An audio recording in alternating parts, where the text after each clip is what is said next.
Now, a lot of you might be asking, who's Crash Bandicoot, what's Crash Bandicoot 4 and wherefore aren't the 3 stories of Crash Bandicoot that came before Crash Bandicoot 4? Well, that's what we're here for, to get you up to speed for Crash 4. Confused? Huh? So are we, but we're in this together. Ready? Let's go forth! It all started on Insanity Island, the birthplace of an Eastern-barred bandicoot named Crash. This footloose and fancy-free wild animal roamed the jungles until he was captured one day by the mad scientist Dr. Neo Cortex. Cortex and his flunky Dr. Nitrous Brio mutated Crash using their evolve array. Why? Well, to turn him into a bipedal, upright walking, drawer-wearing, box-smashing general of the Cortex Commandos, of course. After they evolved him, they blasted him with the aptly named Cortex Vortex mind control device, but the machine malfunctioned, allowing Crash to break loose and make good his escape. Pissed, Cortex looked to his next candidate to lead the Cortex Commandos, Crash's girlfriend, Tana. Crash, dazed and confused from his breathless escape, catches wind of Cortex's plan and vows to save his lady love.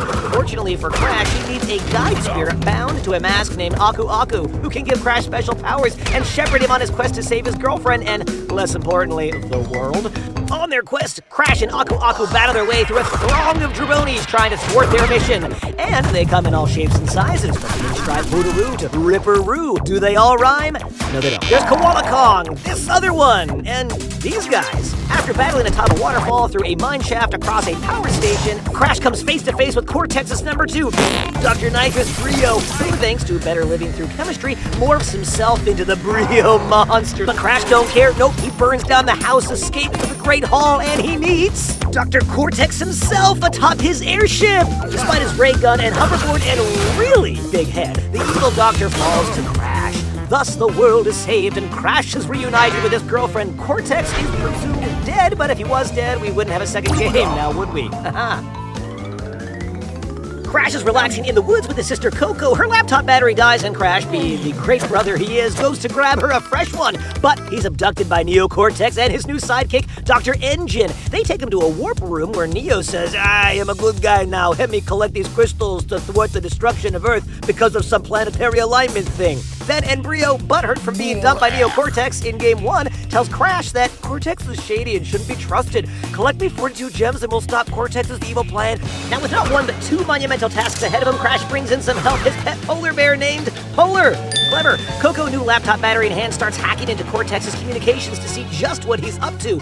Meanwhile, Crash is jumping, spinning, belly flopping, crawling, and sliding his way to collecting the crystals, and for every new warp room, Crash has to battle one of Dr. Engine's lackeys. There's Ripperoo, then the Komodo brothers, and finally, Tiny Tiger, who is not really that tiny. Then Crash comes face to face with Dr. Engine himself, who has this huge robot battle chassis thing.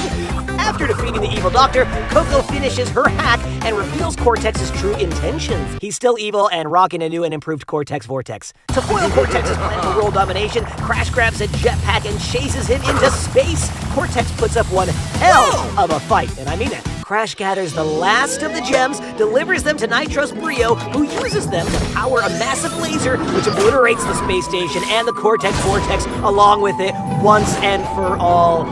Oh boy.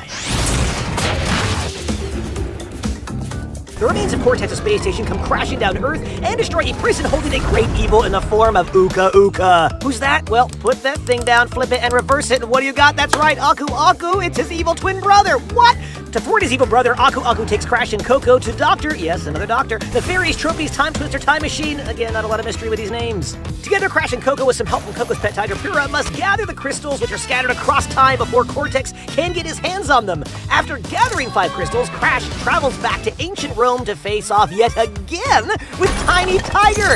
Again, not so tiny. After defeating his tininess, Crash gains the super belly flop ability.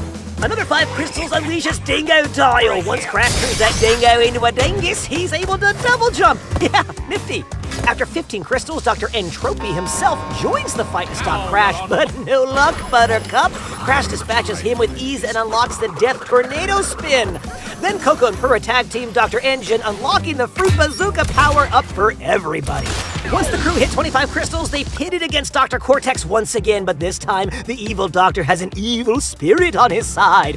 Uka Uka and Cortex enter into a heated battle with Crash and Aku Aku. The good guys defeat the forces of evil once and for all. For real this time. The intense battle causes the Time Twister time machine to implode on itself, trapping Cortex, Entropy, and Uka Uka in prehistory, where Cortex and Entropy become babies. Why? The story ends right where we started. Crash, Coco, and the crew kicking back, knowing they can rest easy having saved the world once and for all. Until Crash 4 comes out and we do it all again with new friends, old foes, new fights, some slick dance moves, and a whole hell of a lot of rips in the space-time continuum. See what happens next in this tale of marsupial madness with Crash Bandicoot 4. It's about time, and it's available about now. PlayStation